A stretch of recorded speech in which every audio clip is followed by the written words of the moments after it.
I have been impressed to speak about God's love. Je me sens poussé à parler de l'amour de Dieu et de ses commandements.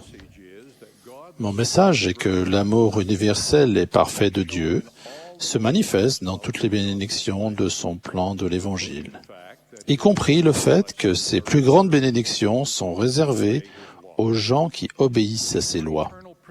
Ce sont des principes éternels qui doivent guider les parents dans leur amour et leur enseignement à leurs enfants.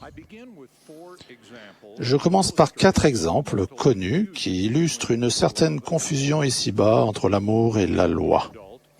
Un jeune adulte en concubinage dit à ses parents affligés « Si vous m'aimiez, vous m'accepteriez avec ma compagne tout comme vous acceptez vos enfants mariés. » Un jeune réagit aux règles ou à la pression parentale en déclarant « Si vous m'aimiez vraiment, vous ne m'y obligeriez pas. » Dans ces exemples, la personne qui enfreint un commandement affirme que l'amour parental devrait l'emporter sur les commandements de la loi divine et les enseignements des parents. Les 2 exemples suivants montrent la confusion qui règne ici-bas à propos de l'effet de l'amour de Dieu. Quelqu'un rejette la doctrine qu'un couple doit être marié pour l'éternité pour jouir d'une relation de famille dans l'au-delà, déclarant « Je ne crois pas que si Dieu nous aimait vraiment, il séparerait un mari et sa femme de cette façon. »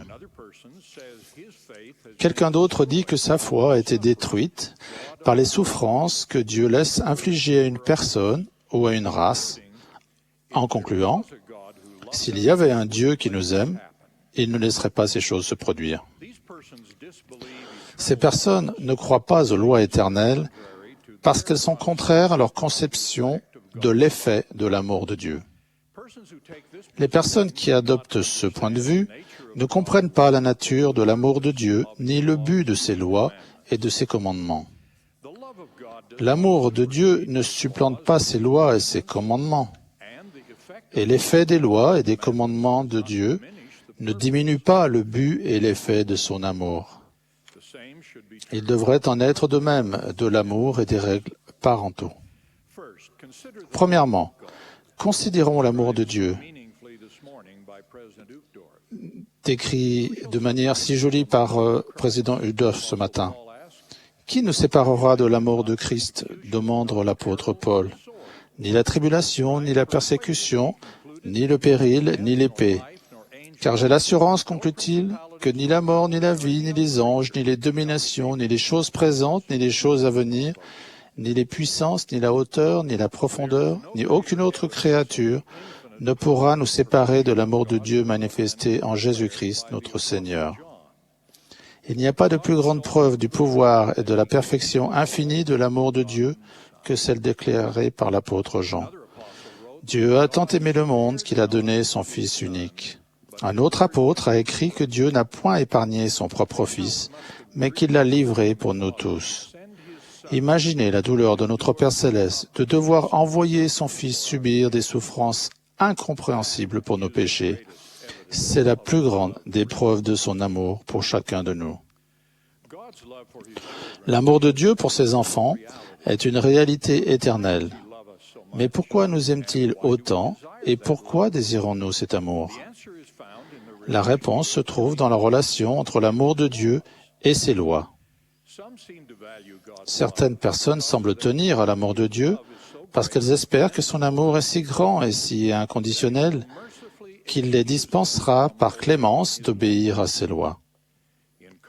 Par contre, les personnes qui comprennent le plan de Dieu pour ses enfants savent que les lois de Dieu sont invariables.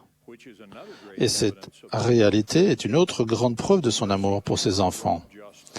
La miséricorde ne peut frustrer la justice, et ceux qui obtiennent la miséricorde sont ceux qui ont gardé l'alliance et observé le commandement.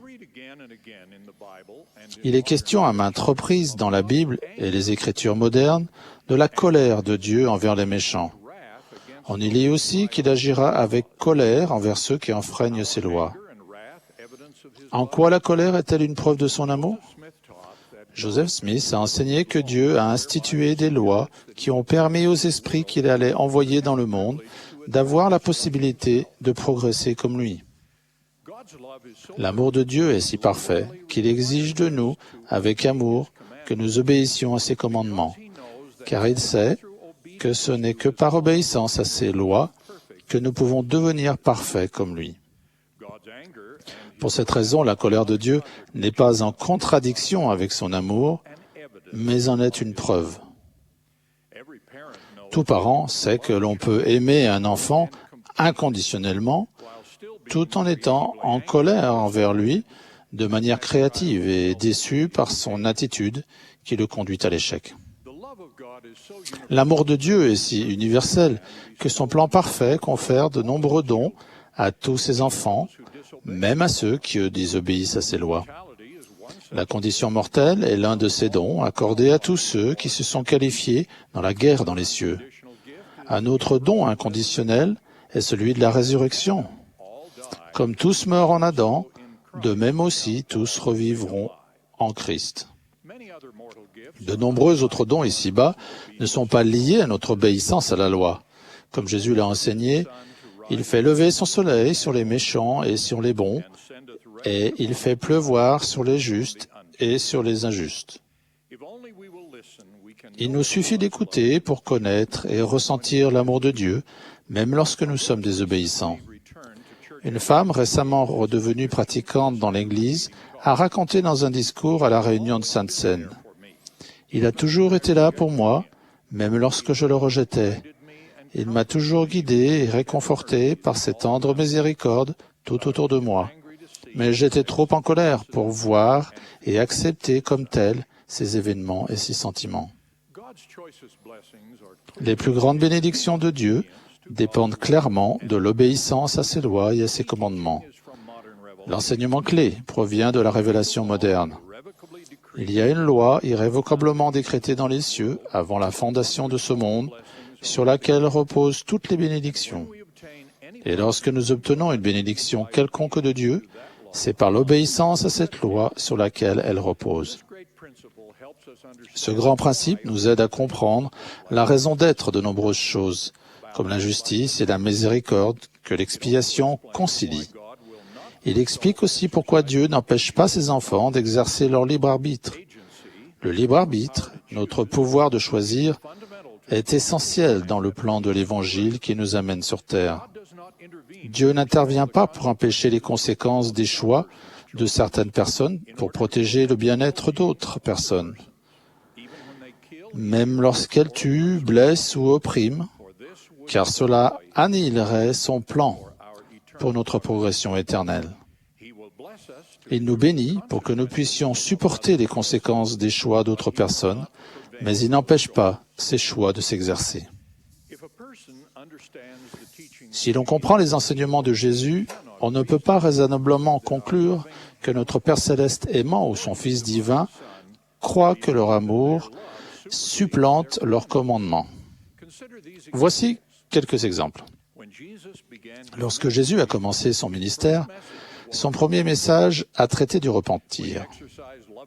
Lorsqu'il a fait preuve d'une miséricorde pleine d'amour, en ne condamnant pas la femme surprise en adultère, il lui a néanmoins déclaré « Va et ne pêche plus ». Jésus a enseigné « Ceux qui me disent Seigneur, Seigneur n'entreront pas tous dans le royaume des cieux, mais celui-là seul qui fait la volonté de mon Père qui est dans les cieux ». L'effet des commandements et des lois de Dieu n'est pas modifié pour satisfaire les comportements ou les désirs populaires. Si quelqu'un pense que l'amour divin ou parental pour une personne autorise cet être aimé à désobéir à la loi, il ne comprend ni l'amour ni la loi.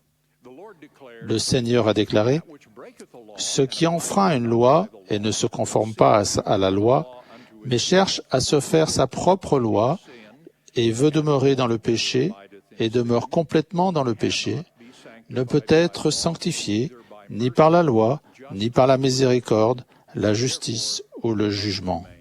C'est pourquoi cela doit rester souillé. » Nous lisons dans la Révélation moderne, « Tous les royaumes ont reçu une loi. » Par exemple, celui qui n'est pas capable de se conformer à la loi d'un royaume céleste ne peut pas supporter une gloire céleste.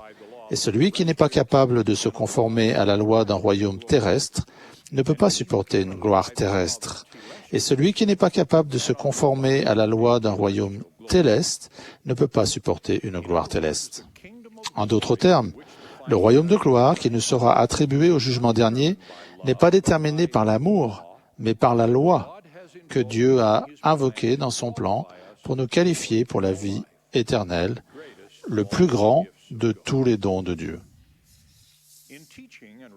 En instruisant leurs enfants et en réagissant à leur comportement, les parents ont de nombreuses occasions d'appliquer ces principes. L'une de ces occasions a trait aux dons que les parents confèrent à leurs enfants.